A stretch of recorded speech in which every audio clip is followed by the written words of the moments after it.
로마서 8장 1절부터 11절까지를 읽었습니다. 오늘 성경을 8장 1절부터 11절까지를 이제 풀어서 이해를 하도록 해 보실 건데요. 미리 다른 얘기를 조금만 더 나누고 서론이죠, 서론. 좀 이해할 수 있는데 도움이 될 것 같다라고 생각하는 얘기들을 한두 가지만 하고 좀 성경을 살펴보도록 하겠습니다. 우리는 오해가 많았다는 것을 조금씩 생각해보고 이해해보고 바로잡아가는 과정들을 우리는 걸어가고 있습니다. 그런데 안타깝게도 오해가 너무 깊은 상태가 되어 있으면 정답이 아님에도 불구하고 이게 정답이야 라고 생각하는 그 오해가 너무 뿌리 깊이 박혀 있다 보면 정답을 만났을 때 오히려 어색해지는 경우가 있습니다. 아마 이해하실 겁니다. 탁구를 열심히 쳤는데 이때까지 열심히 쳐가지고 웬만한 사람들을 이겨냈어요. 그런데 제대로 배운 사람을 딱 만나보니까 내가 영 아니야. 근데 오히려 그 제대로 된 걸 하려니까 내 몸이 안 따라줘요. 왜? 내 몸이 익숙해져 있는 것이 벌써 있기 때문에 그래요. 다행스럽게도 탁구나 운동이나 다른 습관들은 잘못된 것이 몸에 배어 있더라도 그렇게 큰 문제가 되지는 않습니다. 그러나 안타깝게도 성경을 보는 데 있어서 오해가, 왜곡이 너무 깊이 뿌리가 박혀 있다면 그건 힘들어도 바꿔야죠. 어려워도 정답으로 옮겨가야죠. 오해가 너무 깊은 상태에서 정답을 만났을 때 어떤 사람들은 어색해하기도 하지만 너무 큰 오해를 갖고 있는데 정답이 갑자기 내 앞에 나타났다. 그러면 어색하다는 표현보다는 충격이 될 수도 있습니다. 충격이 되지 않기를 바라는 마음을 갖고 있으면서 제가 질문을 하나 드려보죠. 우리나라에 저희 침례교회만 해도 3,000개 정도가 된다고 합니다. 저희가 속해 있는 침례교, 기독교 한국 침례회에 속해 있는 교회가 3,000개 정도 된다고 합니다. 교회가 많이 세워지고 많이 또 문을 닫기도 하죠. 엄청나게 교회가 세워졌습니다. 교회는 왜 세워질까요? 교회를 왜 세울까요? 교회 세움의 목적은 무엇일까요? 여러 가지 이유들이 있겠죠. 교회는 과연 왜 세워져야만 할까요? 하나님은 교회를 세우라고 성경에 명령하신 적이 별로 없습니다. 사람들이, 사도 바울이 하나님의 복음을 전하다 보니 그 사람들이 모여지게 되고 그 사람들이 모여서 정기적으로 시간을 정해놓고 하나님의 말씀을 듣는 그런 회당이 만들어졌습니다. 그래서 교회가 유래가 돼서 교회가 만들어지기 시작했죠. 그런데 교회가 우후죽순처럼 무지막지하게 아무나라 그러면 좀 죄송하지만 하여튼 그런 목사님들이 흔히 하시는 말씀들이 있어요. 아무나 정규 신학대학교를 졸업하지 않은 분들도 하나님의 부르심을 받았다는 외침 하에 마구마구 교회를 세웠습니다. 다행스럽게도 행복누린교회는 목사가 세운 게 아니라고 열심히 강조하고 있습니다. 여러분들이 함께 세워가고 있는 교회입니다. 자, 질문을 드렸습니다. 교회는 어떤 목적으로 세워져야 맞는 걸까요? 하나님이 나를 부르셨어. 하나님이 나를 교회 세우는 사람으로 부르셨어. 라는 이유만으로는 제 마음에는 이해가 되지 않습니다. 두 가지 상반되는 답을 한번 드려보죠. 하나는 기존에 많이 알고 있던 교회 세움의 목적이고요. 또 하나는 행복누린교회가 추구하는 목적입니다. 이런 전제 조건을 배제하고 한번 들어보셨으면 좋겠습니다. 교회를 왜 세워야 하는가? 정답이 1번일까요? 2번일까요? 구원받지 못한 사람들이 구원받을 수 있는 통로가 되기 위한 교회로 세워져야 한다. 이게 1번입니다.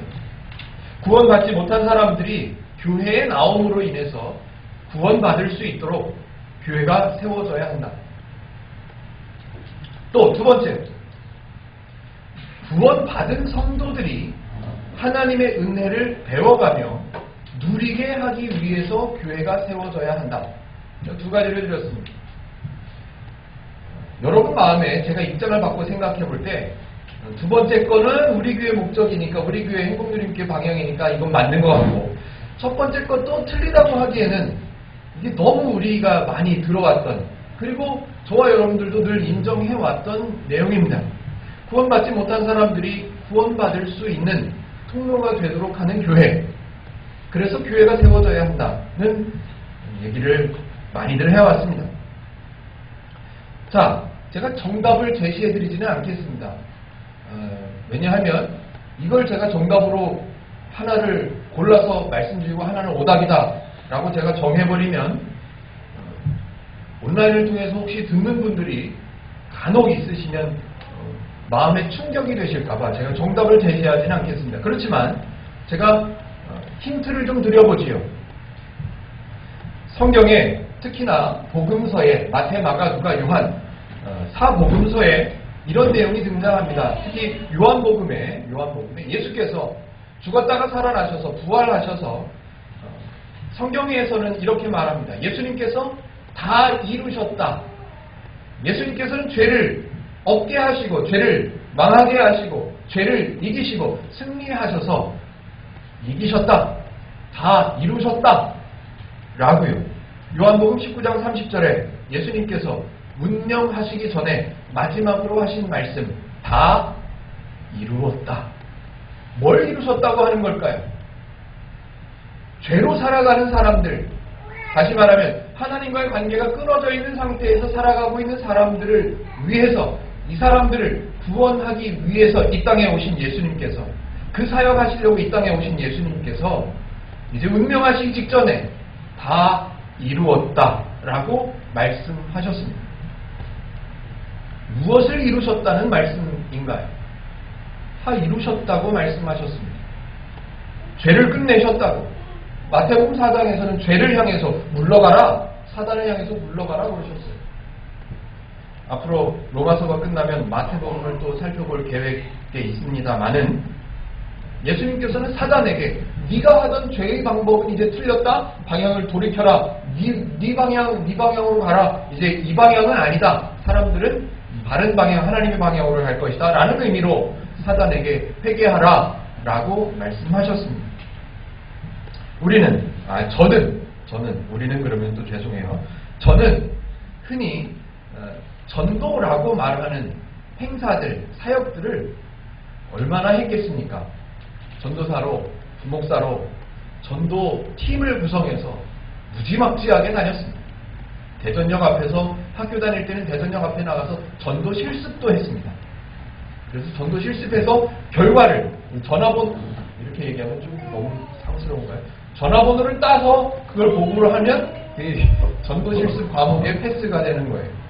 그래서 그때부터 저는 아주 줄기차게 전도라는 제목 하에 여러 가지 일들을 행해왔습니다. 추운 겨울에도 집사님들 몇 분하고 시내에 나가서 사람들이 많이 다니는 곳 길 중심에 가서 저는 기타를 메고 찬양이라고 그래야 되는데 그 사람들은 노래라고 그러겠죠. 라이브 콘서트를 저는 하면서 집사님들은 커피를 막 나눠주면서 교회를 소개하는 전단지를 하나 계속 뿌리고 있었죠. 그런 일들. 대학교 앞에 가서 또 차를 입학식 이런 날은 빼놓을 수 없죠. 무지막지한 여러 개의 교회들이 교문 앞을 가로막고 있습니다. 그런 행사들을 많이 해왔었습니다. 그 전도할 때 뭐라고 얘기하죠? 뭐라고 말하면서 전도를 합니까? 구원 받으세요. 구원 받으셔야 됩니다. 저희 교회 참 좋습니다. 저희 목사님 참 좋습니다. 한번 와보세요. 이러면서 교회 소식을 전하는 소식지를 또는 주보를 나눠주기도 합니다. 그런 방향으로 이야기를 했었습니다. 전도하면서 하는 얘기가 교회에 나오셔서 구원 받으세요 라고 전도를 했습니다. 저는 100% 동의할 수는 없지만 어느 정도는 이해가 됩니다. 교회에 나오면 구원을 받는다. 이게 맞습니까? 아니면 이유도 없고 조건도 없는 죄로 살아가는 사람들을 하나님께서 먼저 판단하셔서 하나님께서 먼저 구원을 베푸셨다가 맞습니까? 구원은 전적인 하나님의 능력, 하나님의 행하심입니다. 내가 교회를 열심히 나가고 내가 교회를 열심히 안 나가고 이걸 가지고 하나님이 판단하셔서 너는 구원 안 해, 너는 구원해 이렇게 하신다는 말씀이 성경에 없다고 무지만이, 자꾸 이 사투리가 쓰면 안 돼요. 여러 번 말씀을 드리고 침을 튀겨왔습니다. 그런데 아이러니하게도 길거리 나가서 전도는 그렇게 했었단 말이에요. 교회 나오셔서 구원 받으세요. 하나님 믿으셔야 구원 받습니다. 그렇게 말씀하시는 분들이 믿음이 뭔지는 제대로 아셨을까요? 예, 거기까지는 이해가 됩니다. 왜 제가 이해하냐고 말씀드리냐면 하나님을 전혀 모르는 사람들일 경우에 구원도 모르고 하나님도 모르고 천국도 모르고 상관없다고 생각하는 사람들에게 그나마 뭐라고라도 말을 해서 교회에 나오도록 해야 하나님을 배울 수 있고 복음을 들을 수 있기 때문에 뭐라고 말해도 상관없이 교회에 일단 오게 하는 것이 중요하긴 합니다. 그런 면에서 볼 때 어느 정도 이해는 된다고 저는 말씀을 드리는 겁니다. 그런데 문제가 좀 있습니다. 교회 나와서 구원받으세요 라고 얘기를 해서 교회에 왔어요. 교회에 온 사람이 교회 처음에는 막 환영합니다. 박수 쳐주고 꽃다발도 주고 선물도 주고 등록카드도 쓰게 하고 엄청난 150% 친절을 베풀어 줍니다. 그리고 조금 교회에 나오기 시작하는 사람이 됐다면 이제 이야기를 달리하죠. 아, 구원을 받는데 부끄러운 구원을 받으면 안 되지 않아요? 그러니까 우리는 더 봉사도 하는 거예요. 더 열심히 희생도 하는 거예요. 남들을 섬기는 거예요. 라고. 그냥 구원이라고 말하면 별로 이게 뭔가를 더 던질 수가 없기 때문에 구원에다가 확실한이라는 말을 붙입니다. 그래서 확실한 구원을 받기 위해서 우리가 더 뜨겁게 기도해야 되지 않겠냐. 그러니까 수요일 예배도 나오셔야 된다고. 또 그러면서 예배할 때는 꼭 빈손 들고 나오면 안 된다고. 거기다가 구원이라는 말 가지고는 부족해가지고 또 덧붙이죠. 구원을 받으면 하늘나라 가면 천국 가면 상급이 있는데 상급의 사이즈가 다르다고. 어떤 사람은 개털 모자를 쓰고 있는데 어떤 사람은 금면류관을 쓰고 있다고. 그래서 더 큰 상급, 부끄럽지 않은 상급을 받기 위해서는 이 땅 위에 살면서 신앙생활을 하면서 더 많이 쌓아야 되고 천국에서 더 많은 재물을 쌓아야 된다는 식의 이야기를 합니다. 또는 지금 이 생에 살면서 더 큰 복을 받기 위해서는 여러 가지 이야기들을 하죠. 더 열심히 주의를 빠지면 안 되고 수리수를 잘해야 되고 여러 가지를 이야기를 하죠. 성경에서는 그렇게 말하지 않고 있다는 사실입니다. 성경에서는 복을 미리 주셨다라고 말씀하고 계시고 다 주었다라고 말씀하시지 네가 열심히 희생하면 내가 복을 거둘 거야. 그런 얘기가 없습니다.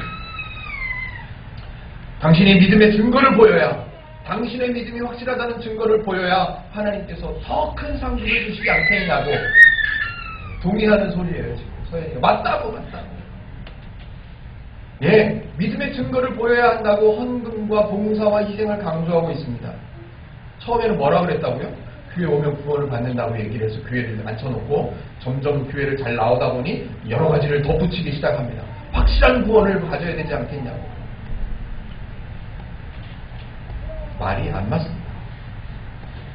그렇다면 만약에 사람이 교회를 나와야 교회에 나오면 구원을 받게 되고 더 큰 구원, 확실한 구원을 받기 위해서 희생을 해야 되고 봉사를 해야 되고 헌신을 해야 된다면 도대체 요한복음에서 예수님께서 다 이루었다고 말씀하신 건 도대체 어디로 갔느냐? 예수님께서 다 이루었다라고 말씀하시고 운명하셨다가 다시 살아나셨어요. 그래서 끝내셨어요. 모든 성도를 향한, 죄인을 향한 구원의 계획을 모두 완성하셨다라고 말씀하셨습니다. 그렇다면 더 큰 구원, 더 확실한 구원을 얻기 위해서 봉사해야 된다, 희생해야 된다, 믿음의 증거를 보여야 된다, 헌금해야 된다 라고 말한 내용을 맞다고 생각한다면 도대체 예수님은 이 땅에 와서 뭘 하고 가셨습니까? 예수님은 이 땅에 와서 조건만 제시하고 가셨습니까?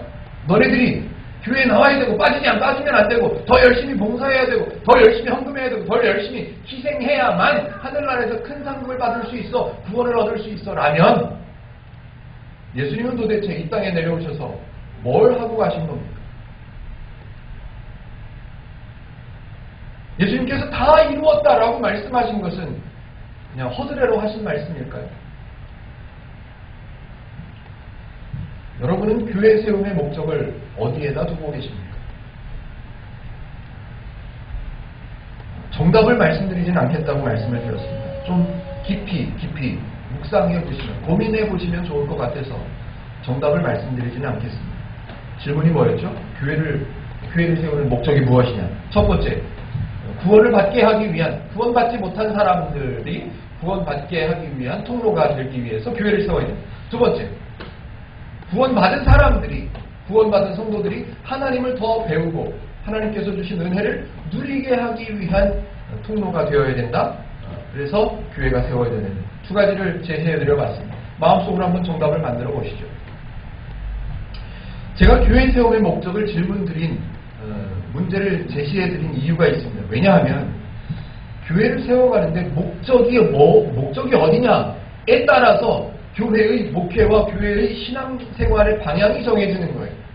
만약에 행복누림교회도 여러분 헌신하셔야 복을 받습니다 라는 목적을 세워놨다면 지금 저와 여러분들은 여기 계시면 안 됩니다. 벌써 길거리 나가서 전단지를 들고 수도 없이 뿌려야 되고요. 별의별 걸 다 해야 됩니다. 근데 저와 여러분들이 행복누림교회를 세우고자 하는 목적이 분명히 제시가 되어 있기 때문에 저와 여러분들은 성경을 배우는 데 집중하려고 합니다. 행복누림교회 세움의 목적은 분명합니다.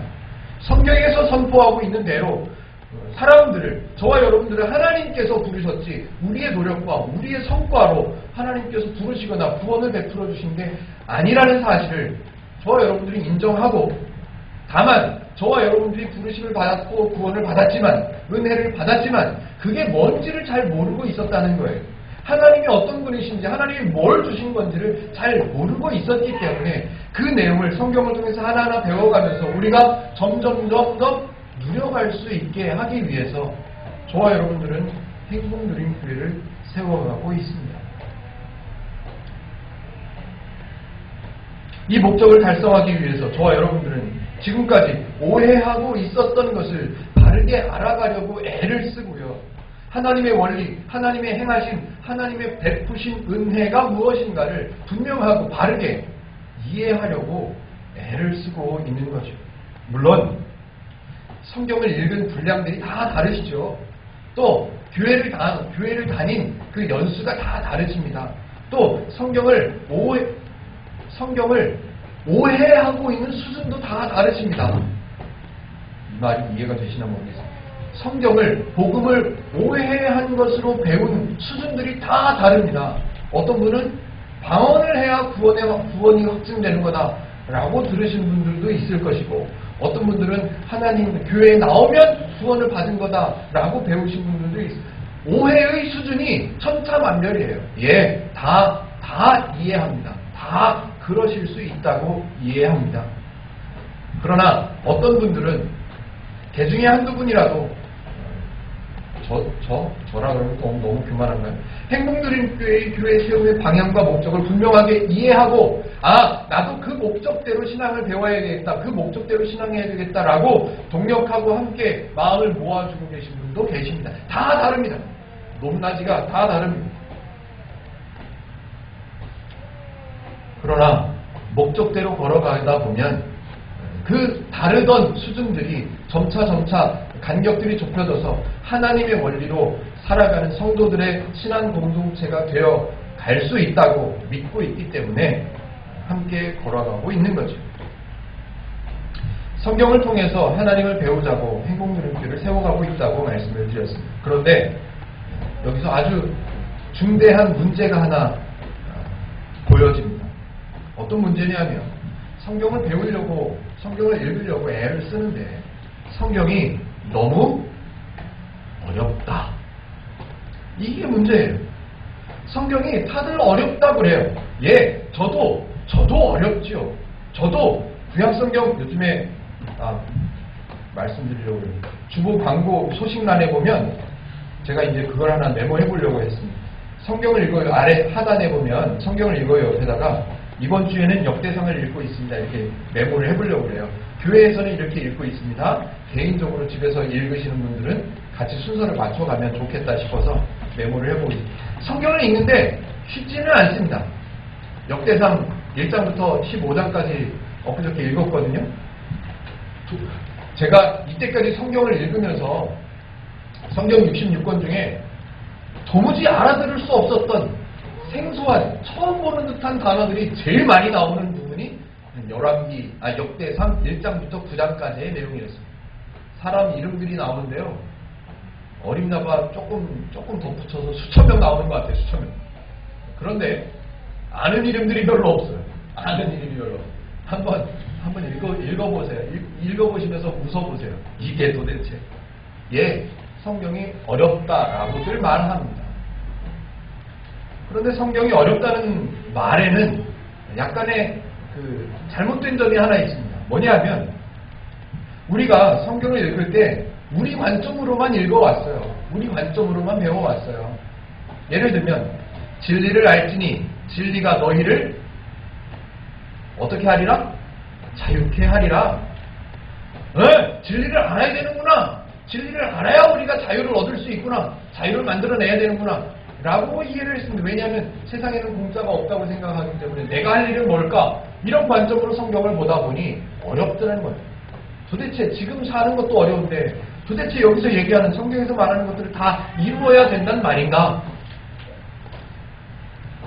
성경이 어렵게 느껴지는 이유는 성경을 기록하신 분, 다시요, 성경을 기록하신, 말씀하신 하나님의 관점으로 보려고는 전혀 생각지 않고 우리 관점으로 쓰신 분의 의도와 목적은 상관없이 우리 몸에 익숙한 대로 성경을 해석하려다 보니 성경이 당연히 어렵게만 느껴집니다. 곰곰이 읽어보고 또 씹어보고 이해하려고 애를 써보고 하나님의 관점으로 읽으려고 노력해보면 결국에 이해가 됩니다. 이해가 되고 나면 아하! 이렇게 말해야 맞는 거구나. 이렇게 말하는 것이 가장 정확한 표현이겠구나 라는 것을 알 수 있게 됩니다. 이래야 하나님으로 제대로 배울 수 있겠구나. 알 수 있게 됩니다. 그래서 결국에 성경을 바르게 이해하다 보면 감격이 되고 감동이 되고 기쁨이 되고 그렇게 된다는 거죠. 문제는 성경을 하나님의 관점으로 읽지 못했다는 것이 문제였습니다. 오늘 로마서 8장 1절부터 11절까지를 살펴보실 겁니다. 그런데 부탁을 드립니다. 사람의 원리로 우리에게 익숙한 원리 말고 지금부터 설명드리는 원리대로 한번 따라와 주시면서 들어주시면 참 좋을 것 같습니다. 제가 먼저 학교에서 수업하는 대로 학생들 가르치는 것처럼 요약본을 먼저 중요한 부분을 먼저 설명드리고 표시하실 수 있도록 도와드려 보고 하나하나 풀어 가보겠습니다. 먼저 오늘 가장 중요하게 여기는 내용은 1절과 2절 그리고 9, 10, 11절 두 부분입니다. 1절과 2절을 하나로 보고요. 9절, 10절, 11절을 하나로 봅니다. 중간에 3절부터 8절까지의 내용은 그 두 가지 내용을 설명하기 위한 보조적인 설명이라고 이해를 해주시면 좋을 것 같습니다.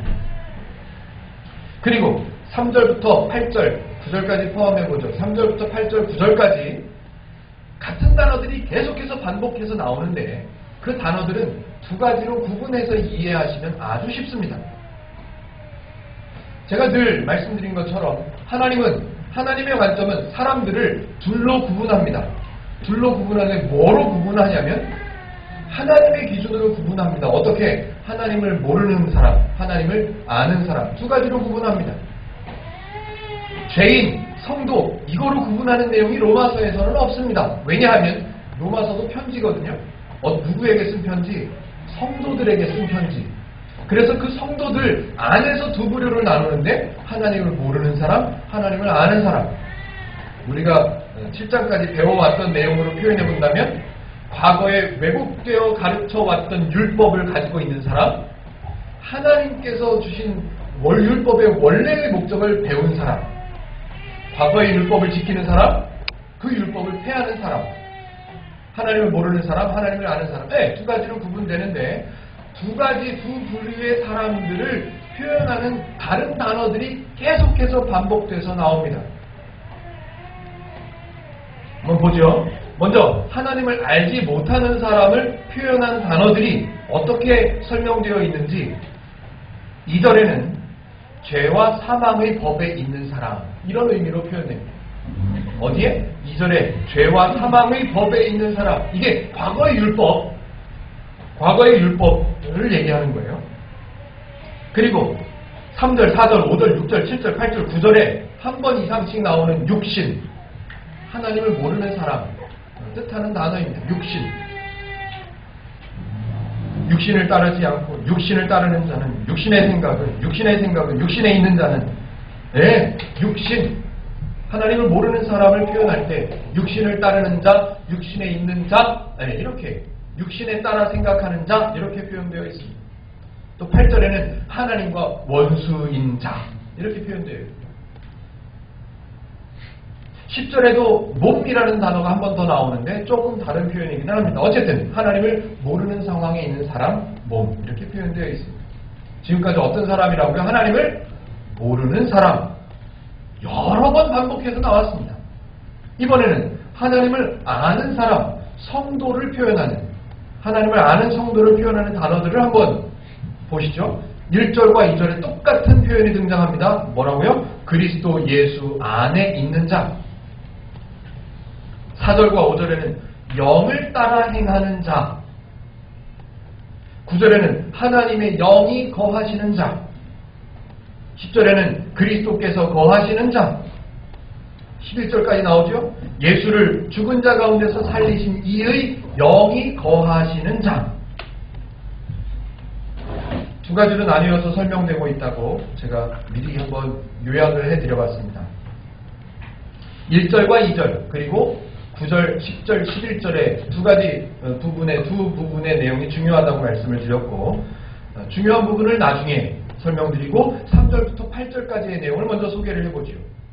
3절부터 8절까지의 내용은 한 가지 사실을 분명하게 전달하기 위해서 요렇게도 얘기해봤다가 저렇게도 얘기해봤다가 요렇게 저렇게 다 같은 내용인데 조금씩 다르게 한번 표현을 해본 거예요. 한 절만 제대로 이해를 해도 충분합니다. 그래서 3절을 한번 설명드려보려고 합니다. 3절 같이 한번 읽어보시죠. 3절 시작. 율법이 육신으로 말미암아 연약하여 할 수 없는 그것을 하나님은 하시나니 곧 죄로 말미암아 자기 아들을 죄 있는 육신의 모양으로 보내어 육신의 죄를 정하사. 다시 앞에 두 줄만 한번 보세요. 율법이 육신으로 말미암아 할 수 없다고 써 있습니다. 과거의 율법으로는 할 수 없다는 말이에요. 과거에 육신에 매여 있을 때, 육신에 처해 있을 때, 율법에 속해 있을 때 그때는 할 수 없다는 거예요. 그러나 하나님은 하실 수 있다. 이 내용이 계속 반복됩니다. 율법으로는 불가능한 일을 하나님은 하실 수 있다. 그렇다면 질문을 하나 만들어 보죠. 그러면 하나님은 행하셨다고 그랬어요. 하나님은 할 수 있다고 그랬어요. 그러면 아까 서론에 말씀드린 것처럼 목적이 중요하다고 그랬어요. 하나님은 뭐 때문에, 어떤 목적으로, 어떤 생각으로 하나님은 그런 일들을 행하실까? 사람을 구원하는 일, 사람에게 생명을 주시는 일, 이런 일들을 어떤 생각으로, 어떤 목적으로 하나님은 행하실까? 6절. 육신의 생각은 사망이요. 영의 생각, 하나님의 생각은 생명과 평안이니라. 율법을 오해했던 과거를 육신에 있을 때라고 7장 5절 증거를 대죠. 7장 5절에 그렇게 써 있습니다. 우리가 육신에 있을 때에는 율법으로 말미암는 죄의 정욕이 우리 지체 중에 역사하여 라고요. 그래서 어디로? 우리로 사망을 위하여 열매를 맺게 하였더니. 율법을 오해했던 과거에는 육신에 있을 때라고 설명하면서 그 결과가 사망이라고 설명합니다. 그런데 안타까운 것은 그 육신에 있었을 때의 결과인 사망을 누가 맡아요? 누가 겪게 됩니까? 사람이요. 사람이 겪게 되어 있다는 거죠. 6절에 육신의 생각은 하는 것은 하나님을 모르는 사람들의 결과는, 하나님을 모르는 사람들이 당하게 되는 것은 결국 사망, 아픔, 상처, 절망, 그런 것들이 된다는 얘기예요.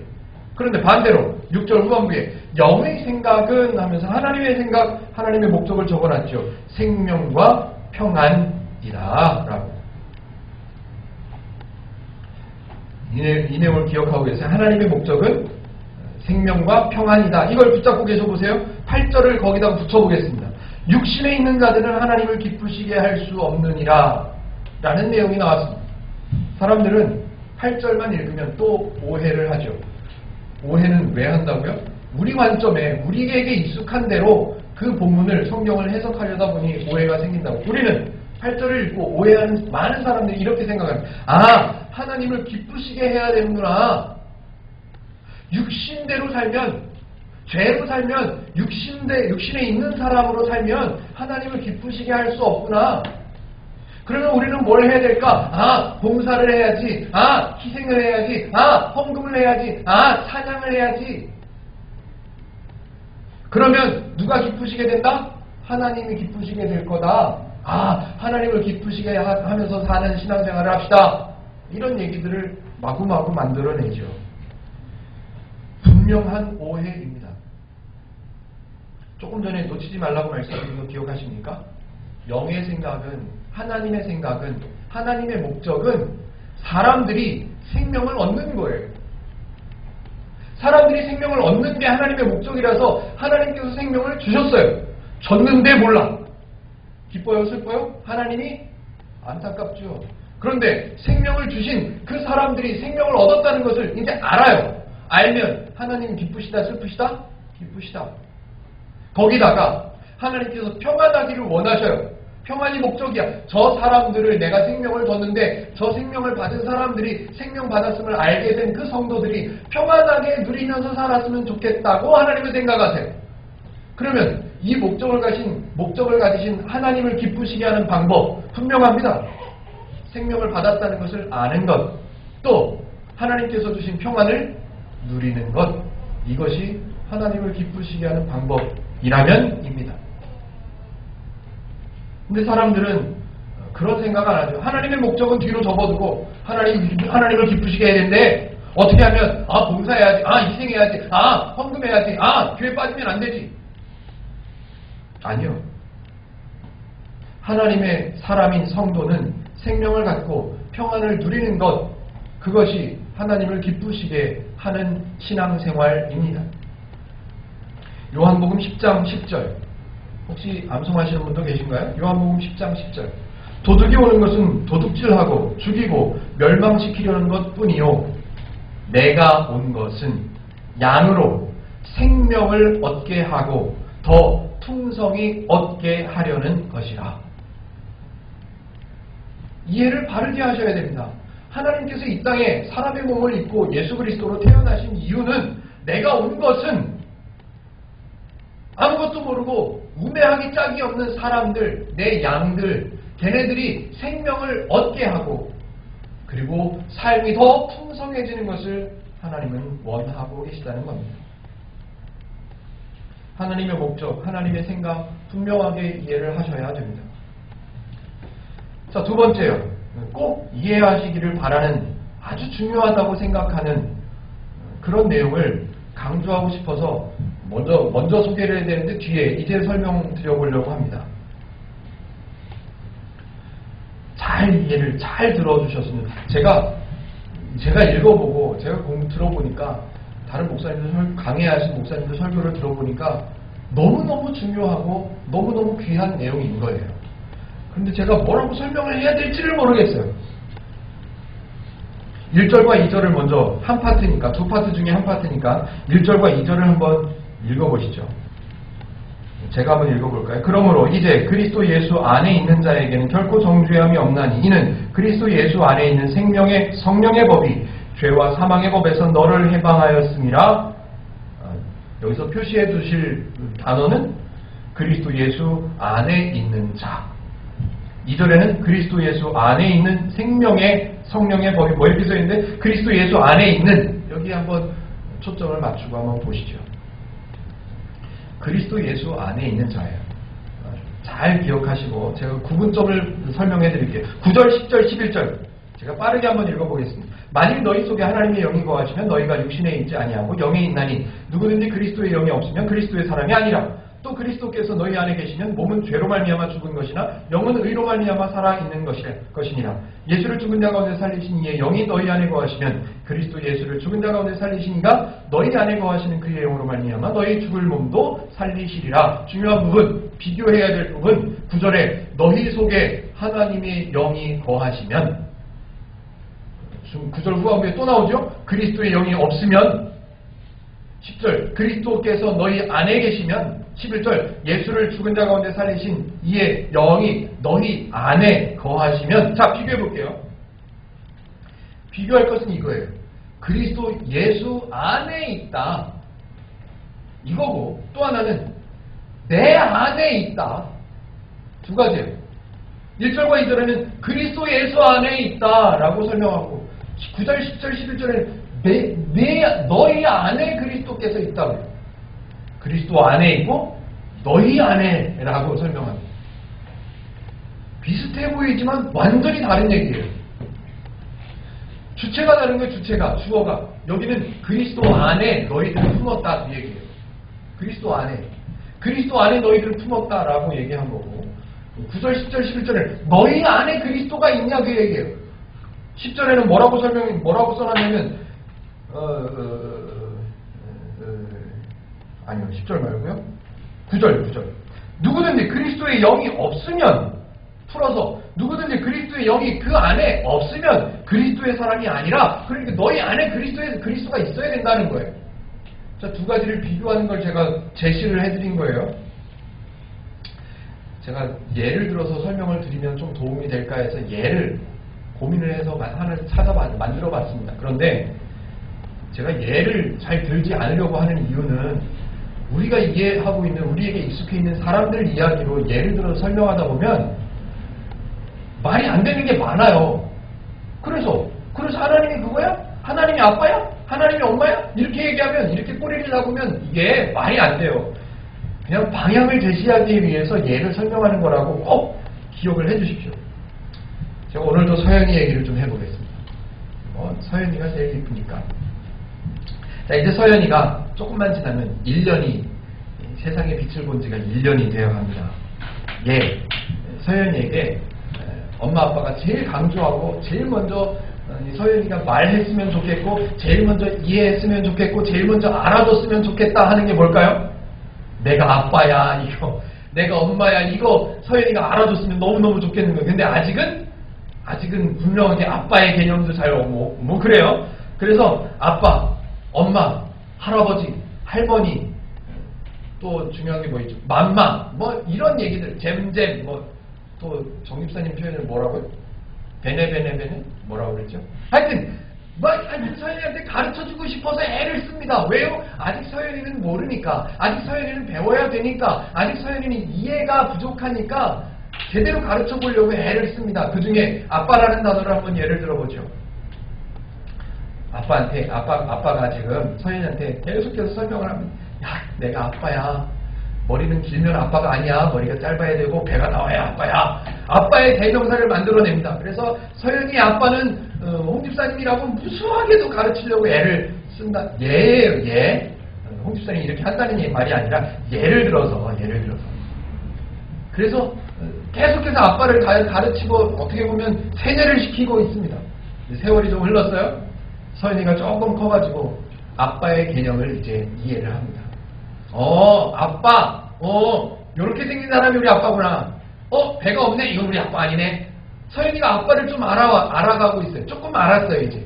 서연이가 조금 더 알았는데 뭘 알았냐면, 내가 알고 있는, 내가 배운 저 아빠라는 분은 절대로 무슨 일이 있어도 나를 떠나지 않을 사람이라는 것을 이제 서연이가 알아요.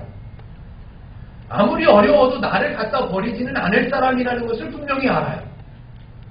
내가 배고프고 내가 어려운 일이 생기면 분명히 저 아빠한테 얘기하면 아빠가 해결해 줄 거라는 것을 이제 서연이가 안다고 생각을 해봅시다. 절대로 이분은 내가 배운 이 아빠는 나를 배신하지 않아. 이걸 알아요. 그걸 알게 된 것을 서연이 아빠도 이제 알아요. 그러면 서연이한테 하는 말이 달라집니다. 서연아 내가 아빠야. 너 안 떠나. 내가 너를 지켜줄 거야. 이런 얘기 할 필요가 없고 왜? 쟤는 아니까. 그 다음에는 서연이 아빠가 이제 서연이한테 하는 말이 달라집니다. 야, 네가 아빠를 아빠로 알아주면 내가 선물해줄게.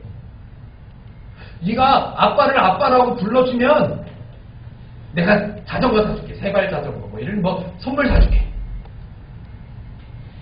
네가 아빠를 아빠로 인정해주면 내가 용돈 줄게. 지금 아빠가 하는 말은 아빠가 이제 서연이가 좀 알게 된 후에 아빠가 지금 제시하는 조건 같아 보이는 말, 네가 아빠로 인정해주면, 네가 아빠를 불러주면, 네가 아빠라고 허락해주면, 아빠라고 동의해주면 내가 이런 거 해줄게. 그러면 지금 아빠가 하는 얘기는 지금 서연이한테 이걸 해주겠다는 얘기예요? 두고 보겠다는 얘기예요? 해줄 수 있다는 얘기예요? 해주겠다는 말인 거예요. 왜? 아빠인 걸 너도 알고 나도 아니까 이제는.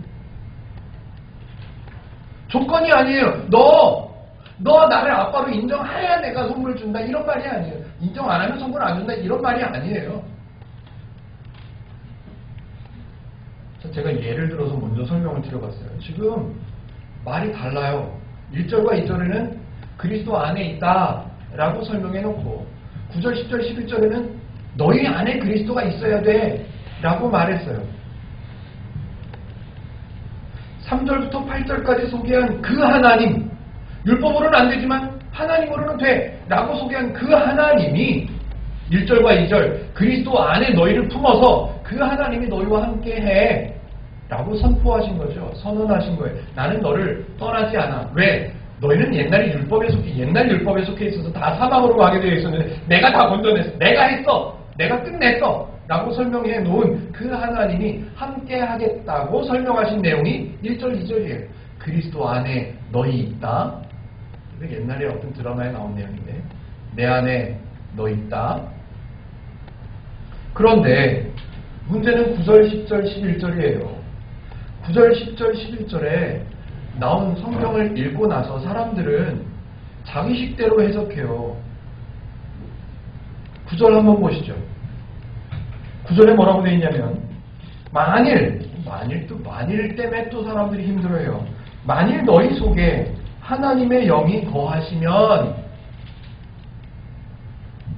야, 하나님의 영이 내 안에 있어야 되는구나. 내 안에 하나님의 영이 없으면 안 되는구나. 이렇게 가요. 두 가지로 나눠져요. 하나님의 영이 없을 수도 있구나. 만일이 붙어 있으니까. 하나님의 영이 있을 수 있고 없을 수도 있구나. 아, 우리는 하나님의 영이 있어야 되는구나. 있으려면 어떻게 해야 되지? 있으려면 뭐 해야 되지? 여러분 속에 하나님의 영이 계십니까? 하나님을 여러분의 속에 모신 것이 확실합니까? 어떤 근거로 그렇게 생각하십니까? 희생하셨습니까? 봉사하셨습니까? 신앙생활 10년 넘게 하셨습니까? 어떤 근거로 하나님께서 당신의 속에 거하고 계시다고 확신할 수 있습니까? 아니요. 확실하지 않습니다. 그러므로 여러분들은 지금보다 더 열심히 신앙생활을 해야 하고 더 열심히 희생해야 이렇게 가는 거예요. 그렇게 얘기하면 다 기가 죽어요. 확실하지가 않거든. 그렇게 기가 죽어요. 기죽지 않을 사람이 어디 있겠냐고. 1절, 2절에 하나님께서 함께 하셔. 어떤 하나님이 이러하는 하나님이 절대로 떠나지 않아. 내가 네 아빠야. 서연아, 내가 네 아빠야. 절대로 떠나지 않아. 이걸 서연이가 알고 있다는 것을 서연이 아빠가 알고 나면 야, 만일 네가 아빠를 아빠로 불러주면 내가 선물해줄게. 이거는 아빠를 부를 수도 있고 안 부를 수도 있고 이런 얘기가 아니에요. 아, 안 부를 수도 있고 부를 수도 있는데 나는 불러야 되는구나. 이게 아니에요. 10절. 그리스도께서 너희 안에 계시면 조건 같아요. 네가 아빠를 아빠로 불러주면 조건 같아요. 그런데 조건이 아니라는 거예요. 여러분, 그리스도가 우리 안에 계신가요? 확신이 있어야 됩니다. 그리스도를 여러분 안에 모시고 있지 못했다면 앞으로 더 열심히 기도하셔야 됩니다. 그래서 그리스도를 여러분 안에 모셔야만 합니다. 그래야만 의로우신 예수께서 우리를 건져주시고 우리를 구원해 주신 확신이 생겨나는 겁니다. 여러분, 헌금하십시오. 뭐 이렇게 가는 거죠. 열심히 하지 않을 수 있는 사람이 있겠냐고요. 교회 나오는 사람들이 열심히 억지로라도 열심히 하지 않을 수 있는 사람이 있겠냐고요. 이렇게 말하면 예수 그리스도를 우리 안에 모시기 위한 수단과 방법을 완수해야 된다. 그런 방법들을 이뤄내야 된다는 조건을 제시하는 게 절대로 아니란 말이에요. 11절 예수를 죽은 자 가운데서 살리신 이 누구예요? 하나님. 예수를 죽은 자 가운데 살리신 하나님의 영이 너희 안에 거하시면 그런 하나님이 나 같은 사람 안에 어떻게 거하셔? 나는 아직 멀었지. 내가 신앙생활한 지 이제 1년밖에 안 됐는데 난 이제 성경을 읽지도 않았는데 나는 기도도 일주일에 기도도 꼬박 해봐야 주일 예배 시간에 기도하는 5분 그거밖에 없는데 내 안에 그 그리스도를 살려내신 그 하나님의 영이 내 안에 그걸 또 써먹지요. 그런 두려움을 써먹습니다. 하나님이 당신 안에 거하실 거를 어떻게 확신하십니까? 당신 지금 죽어도 구원받을 수 있는 확신이 있습니까? 이렇게 말하면 고개가 숙여지죠. 어떻게 나 같은 사람 안에 그 크신 하나님이 내 안에 이래서 내가 천국에는 갈 수 있을까? 이거는 오해라고 말하기도 너무 좀 부족해요. 이거는 절망이에요. 절망.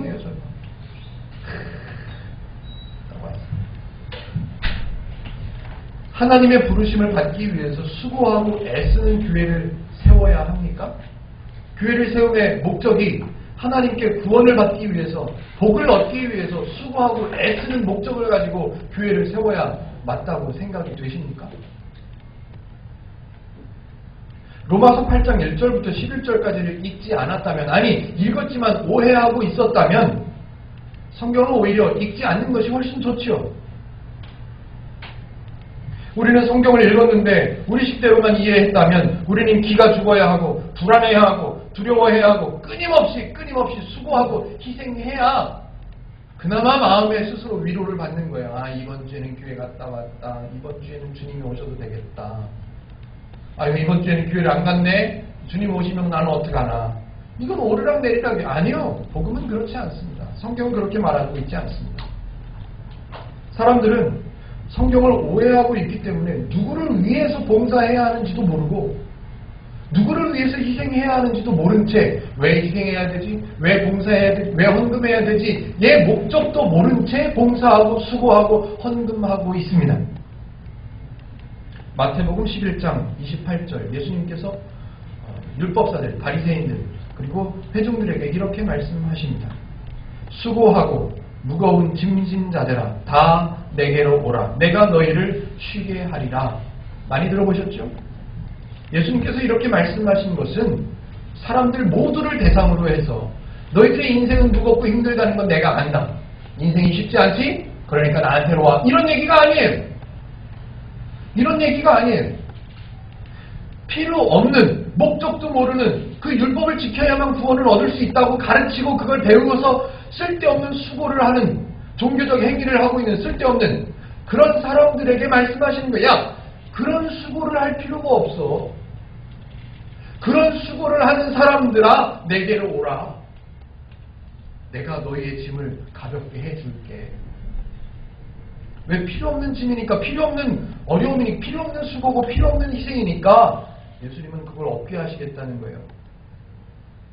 마태복음 11장 28절에 그렇게 말씀하시고 나서 설명해 주십니다. 어떻게 해요? 29절 30절 제가 한번 읽어볼게요. 나는 마음이 온유하고 겸손하니 나의 멍에를 메고 내게 배우라.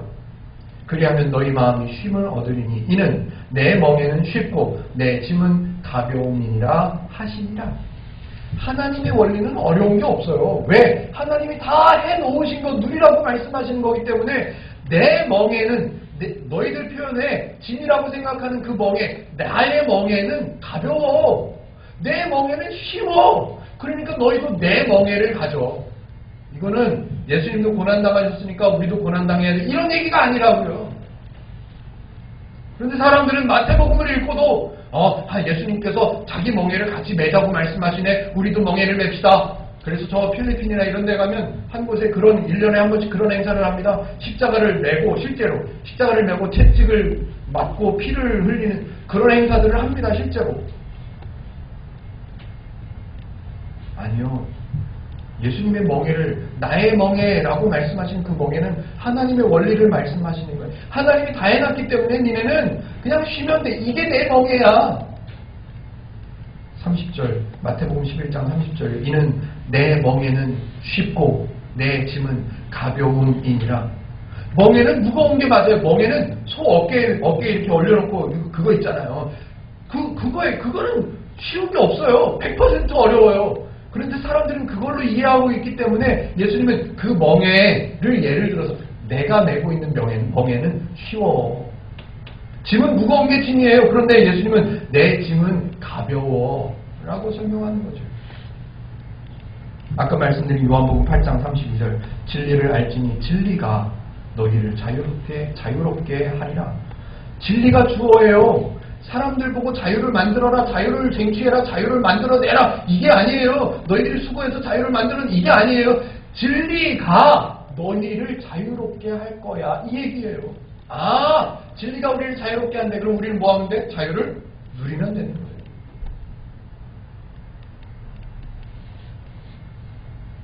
사람들이 하나님을 기쁘시게 라는 말을 많이 씁니다. 신앙적인 말 같고 무언가 큰 헌신이 있는 말 같아 보여서 하나님을 기쁘시게 라는 단어를 많이 씁니다. 그런데 하나님을 기쁘시게 라는 말을 어떤 사람은 들으면 그게 짐이 돼요.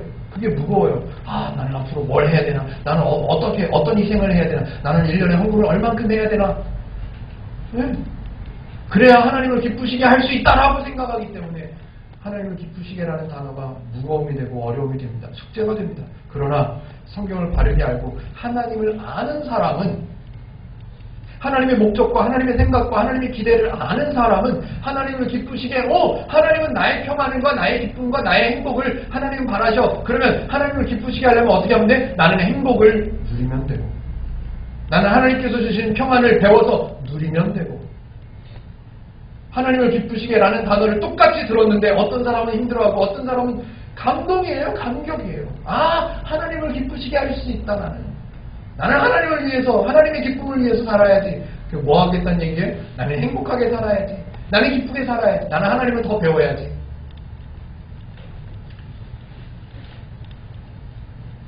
로마서 8장 1절부터 11절까지의 내용을 바르게 분명하게 명확하게 이해를 하시기를 바랍니다. 그래서 저와 여러분들 행복누림교회 성도인 저와 여러분들은 하나님께서 주신 생명, 하나님께서 주신 평안, 행복 누리는 성도의 삶을 살아가시는 저와 여러분들이 되시기를 주님의 이름으로 축복해 드립니다. 기도하겠습니다.